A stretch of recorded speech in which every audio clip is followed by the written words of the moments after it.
کہ مریم نواز صاحبہ نے ایک زبردست کام یہ کیا ہے کہ مطالعہ پاکستان کی جو 10ویں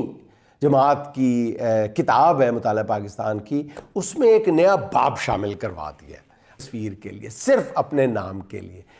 والدہ کا بھی شامل کروا دیا ہے۔ بیر صاحبہ کے ساتھ لکھا ہے کہ ان کی بہادری اور دلیری کی داستان، انہوں نے جمہوریت کا سفر یہ کیا وہ کیا، پتہ نہیں۔ اچھا، میرا صرف اتنا سوال ہے کہ اگر جمہوریت کے لیے قربانی دینے کی بات ہو رہی تھی تو پھر ڈاکٹر یاسمین راشد صاحبہ کی تصویر آپ اور نام اور ذکر آپ کیسے بھول گئیں؟ بچے سوال نہیں کریں گے؟ 10ویں جماعت کا بچہ تو بہت عقل اور شعور رکھتا ہے،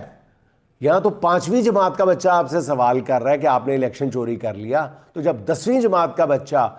کلثوم نواز کی تصویر دیکھے گا جمہوریت کے لیے خدمات اور ڈاکٹر یاسمین راشد کی تصویر نہیں دیکھے گا تو پھر کیا کیا سوال کرے گا؟